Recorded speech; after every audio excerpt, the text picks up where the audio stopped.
আয়াতের অনুবাদ হলো, তোমরা দুর্বল হও না, তোমরা চিন্তিত হও না। যদি তোমরা খাঁটি মুমিন হও, তোমরাই বিজয়ী হবা। বর্তমান পৃথিবীতে মুসলমান যারা আছি আমরা, সারা পৃথিবীর মুসলমানদের একটি কথা, সেটা হলো মুসলমানদের বর্তমানে সব দেশের মধ্যে বিভিন্নভাবে তাদের বিপর্যয় কেন?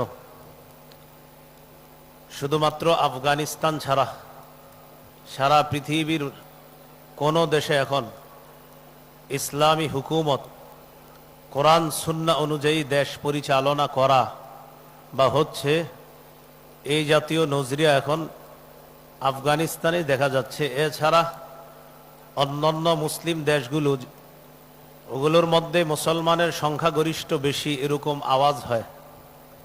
উদাহরণস্বরূপ আমাদের বাংলাদেশ, 90% বেশি আমরা মুসলমান। এ কথা যেমন সত্য, বেশিরভাগ মুসলমান ইসলাম পালন করে না, এটা আরো বেশি সত্য। আমাদের দেশে 90% বেশি মুসলমান, এটা সত্য। অধিকাংশ মানুষ ইসলাম পালন করে না, এটা আরো বেশি সত্য। এর প্রমাণ, এই সিরাত মাহফিল থেকে যাওয়ার সময় 10 জন মানুষকে পরীক্ষা করবেন। চুরি করলে চোর চুন্নির হাত কেটে দেওয়ার বিধান কোরআন দিয়েছে। এই বিধান কি আপনি চান ওই 10 জনের 9 জন বলবে হাত কেটে দেওয়া এটা কোনো কথা? এটা তো অমানবিক আচরণ। এটা আপনাকে বলবে সে মুসলমান তো ইসলাম পালন করে না। নামাজি ব্যক্তি এমন 10 জনকে জিজ্ঞাসা করবেন। সূরা নূরের 2 নম্বর আয়াতে আল্লাহ বলেন, আয-যানিয়াতু আয-যানি ফাজলিদু কুল্লা ওয়াহিদিম মিনহুমা মিআতা জালদা। ব্যভিচারিণী নারী, ব্যভিচারী পুরুষ, তারা যদি অবিবাহিত হয় তাদেরকে 100 বেত্রাঘাত করা হবে। তারা যদি বিবাহিত হয় তাদেরকে পাথর মেরে হত্যা করা হবে। এটা কোরআনের বিধান।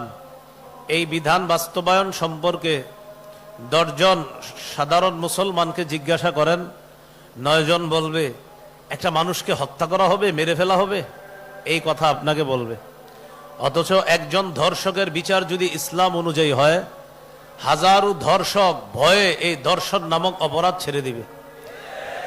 একজন চোরের হাত যদি কাটা হয়, একজন চূর্ণীর হাত যদি ইসলামী শরিয়া মোতাবেক কাটা হয়, তাহলে 10 জন চোর ভালো হয়ে যাবে, মানুষের ঘর বাড়ি নিরাপদ হয়ে যাবে।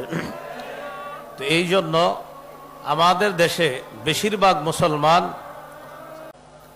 আল্লাহ তাআলা বলেছেন যদি খাঁটি মুমিন হও তো তোমরাই বিজয়ী হবা। আমাদের দেশে এত মুসলমান, কিন্তু আমাদের কষ্টের জায়গা, এখানে অনেক বড় বড় ওলামায়ে কারাম, আমি সহ একজন সাধারণ মানুষ হিসাবে আমারও কষ্টের জায়গা এটা। আমরা 90% বেশি মুসলমান। কষ্টের জায়গা হলো এদেশের আইন ইসলামী আইন না। এদেশের সংসদ, বিচার ব্যবস্থা, সব ব্যবস্থাপনা থাকবে ইসলাম অনুযায়ী, এটা একটা স্বাভাবিক বিষয়, কারণ 90% বেশি মুসলমান। কিন্তু আমাদের দেশে সবচাইতে নির্যাতিত, নিপীড়িত যে বিষয়টা, সেটা হলো মুসলমান এদেশে সংখ্যাগরিষ্ঠ, এটা ঠিক, কিন্তু ইসলাম শব্দ নিয়ে কিছু করতে যাবেন, আপনি দেখবেন এটার ব্যাপারে এত কথাবার্তা হবে। একজন মুসলমানকে হত্যা করা হোক, 2-4 দিন আলোচনা হয়ে এরপর বন্ধ হয়ে যাবে। কিন্তু মুসলমান ছাড়া অন্য কোনো ধর্মের মানুষকে কিছু করা হোক, আমেরিকা সহ সারা পৃথিবীতে নাড়া পড়ে যায়। অথচ আমাদের দেশে আমরা সংখ্যাগরিষ্ঠ, কিন্তু সংখ্যালঘুদের দাম বেশি। আপনি দেখেন, এটা একটা কষ্টের জায়গা। এত মুসলমান আমরা, আমাদেরকে নিয়ে কিছু হলে 2-4 দিন পরে সবাই বলে যায় এটা। অন্য ধর্মের কোনো কিছু হলে সারা পৃথিবী আলোচনা হয়, এটা হওয়া দরকার, ওটা হওয়া দরকার। এখান থেকে বোঝা যায় আমাদের দেশের বেশিরভাগ মুসলমান, এ কথা যেমন সত্য, অধিকাংশ মুসলমান ইসলাম পালন করে না, এটা আরো বেশি সত্য। যার প্রমাণ মুসলমান কিছুদিন পরে দিবে। যদি মুসলমানরা এদেশে ইসলামী আইন চায়, তাহলে ইসলামী মূল্যবোধে বিশ্বাস করে এমন মানুষকে এদেশের নেতা বানাবে।